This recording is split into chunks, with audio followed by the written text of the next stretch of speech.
Assalamualaikum warahmatullahi wabarakatuh. Perkenalkan, nama saya Feti Nur Anissa dengan nomor BP 2010552002 dari kelas M2. Di sini saya akan mempresentasikan hasil tugas saya yang berjudul Strategi Promosi.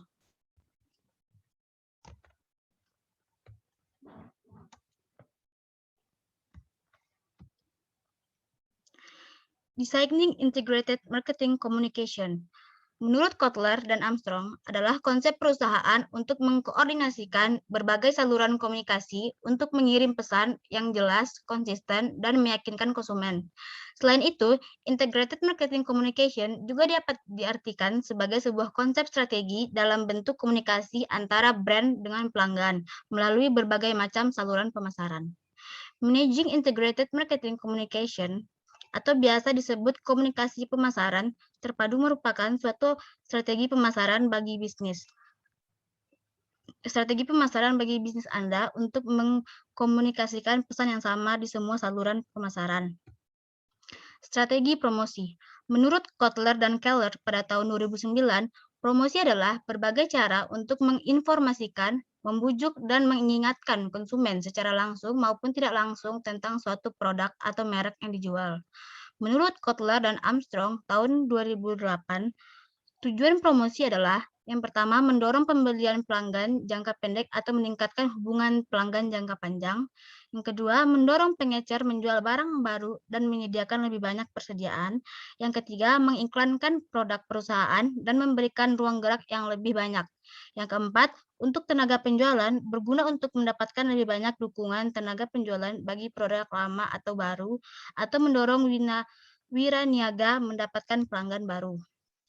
Periklanan. Secara komprehensif, menurut Kohler, Philip, dan Armstrong, tahun 2011, periklanan adalah segala bentuk penyajian dan promosi ide, barang, atau jasa secara non-personal oleh suatu sponsor tertentu yang memerlukan pembayaran. Menurut Kotler, pada tahun 2011, kemungkinan tujuan periklanan adalah memberi informasi, membujuk, mengingatkan karakteristik iklan, yaitu isi yang jelas, informatif, artinya bersifat memberi informasi, bahasa yang digunakan mudah dimengerti. Iklan dikemas agar menarik perhatian dan minat para pembacanya, bersifat mengajak. Strategi periklanan, yaitu periklanan persuasif, periklanan komparatif, dan periklanan pengingat. Promosi penjualan. Menurut Kotler dan Keller pada tahun 2016, sales promotion atau promosi penjualan merupakan kunci utama dalam kampanye pemasaran.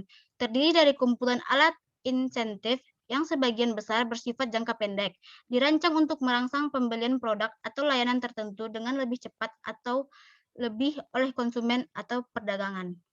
Jenis promosi penjualan diklasifikasikan sebagai strategi promosi dorong atau push promotional strategy dan strategi promosi tarik atau pull promotional strategy. Push strategi fokus pada distributor atau pengecer produk, sementara pull strategi fokus pada pengguna akhir atau konsumen. Push promotional strategy berlaku terutama untuk produsen untuk mendistribusikan produk mereka melalui saluran retail. Produsen harus bekerja sama dengan saluran ini untuk mempromosikan produk mereka. Tetapi pull promotional strategy berlaku untuk produsen dan pengecer. Mereka fokus pada konsumen. Banyak strategi efektif yang menggabungkan keduanya. Contoh promosi penjualan, pemberian kupon, memberikan sampel, menawarkan hadiah, program loyalitas, dan mengikuti pameran. Penjualan personal. Menurut Kotler dan Armstrong pada tahun 2012 mengemukakan bahwa personal selling adalah presentasi pribadi dengan kekuatan perusahaan penjualan untuk tujuan membuat penjualan dan membangun hubungan pelanggan. Tujuan dari personal selling adalah untuk memotivasi dan membujuk pelanggan untuk membeli penawaran yang dimaksudkan dengan penjelasan rinci atau demonstrasi produk, menggunakan strategi penjualan yang dipersonalisasi. Strategi ini melibatkan wira niaga untuk memahami kebutuhan dan keinginan pelanggan, mengembangkan koneksi yang dipersonalisasi, mengkomunikasikan nilai penawaran dengan cara yang membujuk pelanggan untuk membeli penawaran. Berikut ini beberapa bentuk personal selling: pengirim, penerimaan pesanan, pembawa misi, pencipta permintaan, dan penjual solusi. Pentingnya personal selling. Personal selling adalah alat penjualan penting dalam menjual penawaran yang kompleks dan teknik yang memerlukan kontak manusia, personalisasi, persuasi, dan komunikasi cepat. Biasanya barang berharga tinggi, menggunakan penjualan pribadi karena membantu bisnis menginformasikan dan membujuk pelanggan menggunakan metode penjualan yang dipersonalisasi untuk mendapatkan lebih banyak kepercayaan. Ini juga dianggap sebagai alat promosi penting dalam penjualan B2B karena penjualan tersebut melibatkan lebih sedikit prospek dan biaya transaksi yang tinggi. Contoh personal selling, toko eceran, toko retail seperti Alfamart, IKEA, dan lain-lain. Pemasaran langsung. Kotler dan Armstrong pada tahun 2012 menyatakan bahwa pemasaran langsung merupakan hubungan langsung dengan konsumen individual untuk mendapatkan respon segera dan mendapatkan loyalitas pelanggan. Kotler dan Armstrong pada tahun 2008 menyatakan bahwa terdapat dua manfaat dari pemasaran langsung, baik dari pihak pembeli maupun pihak penjual. Sebagai berikut.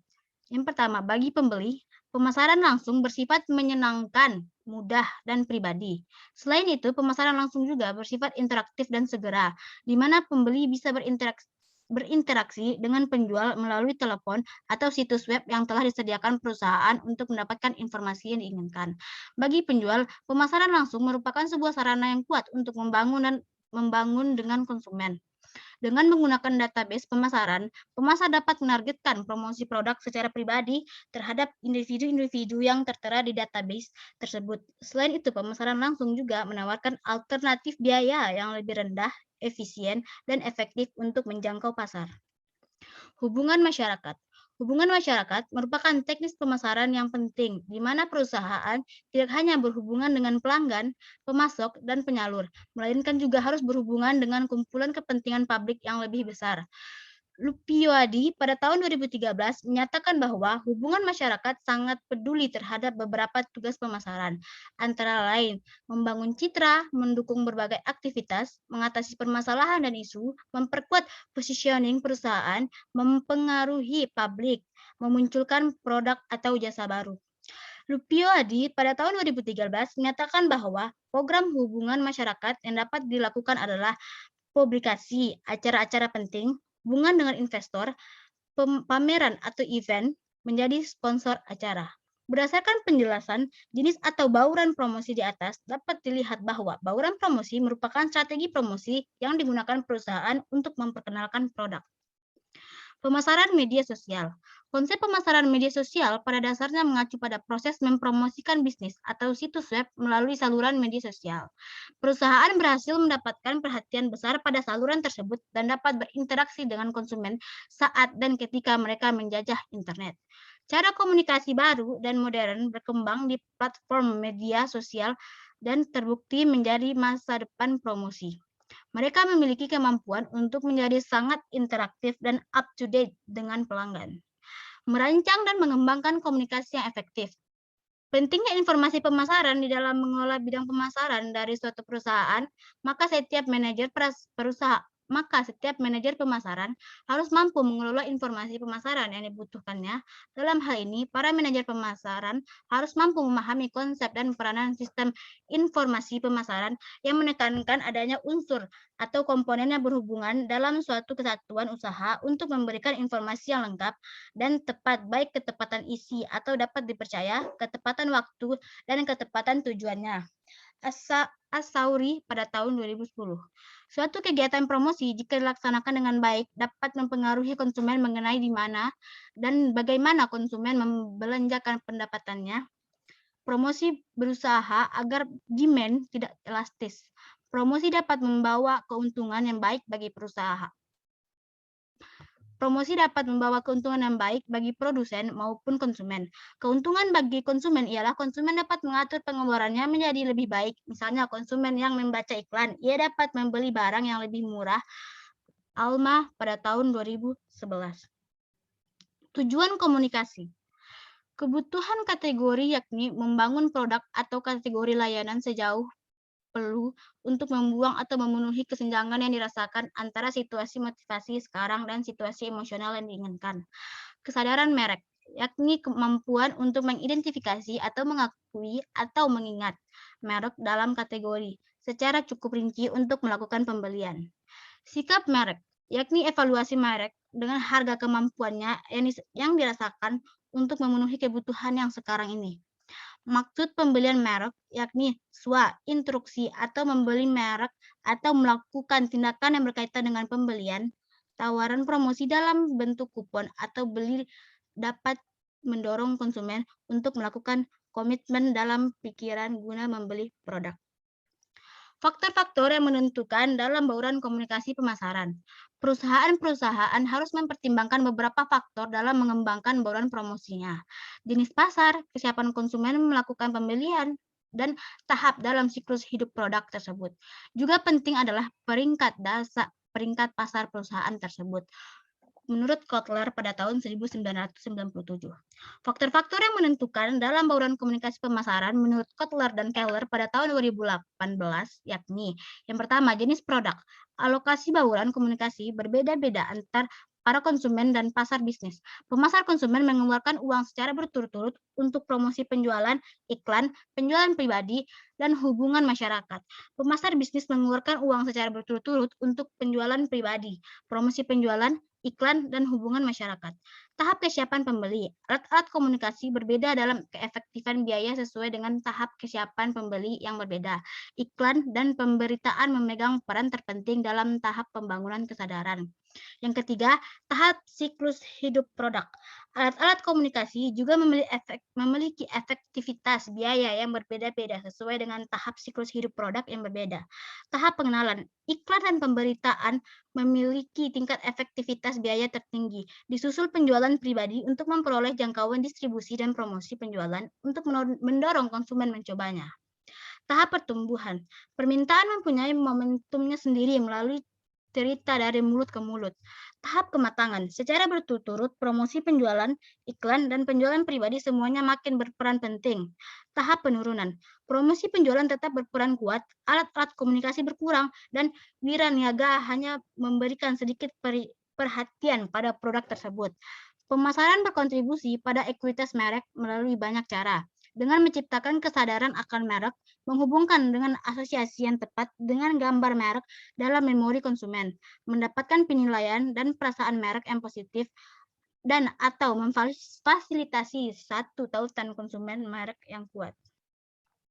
Komunikasi pemasaran terpadu adalah penggunaan promosi yang terkoordinasi dan strategi untuk menciptakan satu pesan yang konsisten lintas saluran komunikasi ganda agar menimbulkan dampak persuasif yang maksimum pada pelanggan perusahaan yang baik yang ada maupun pelanggan potensial. Menurut Darmesta pada tahun 2014. Dalam komunikasi pemasaran terpadu, pemasar tidak berpikir bahwa semua elemen bauran pemasaran sebagai pesan komunikasi yang terpisah. Dengan kata lain, keputusan tentang bauran pemasaran harus dibuat dalam orkestra yang kompak, yang menyebabkan perumusan sebuah strategi sebelum membuat keputusan implementasi menjadi jauh lebih penting. Hal ini disebabkan oleh kondisi bahwa strategi itu menampilkan proposisi nilai yang menjadi basis bagi semua komunikasi kepada para pelanggan. Menurut Prasetyo dan Halau pada tahun 2005 bahwa kegiatan pemasaran tidak akan pernah terlepas dari proses komunikasi, karena dengan komunikasi, pemasar dapat menjangkau konsumen dan mempengaruhinya. Komunikasi merupakan suatu proses yang melibatkan komponen-komponen seperti pengirim atau sumber komunikasi, pesan, media, dan penerima atau audiens yang masing-masing harus dipahami oleh pemasar, supaya pesan yang disampaikan dapat mengenai sasar. Demikian yang dapat saya presentasikan. Bila ada salah dan janggal, saya mohon maaf. Wabillahi taufik wal hidayah. Assalamualaikum warahmatullahi wabarakatuh.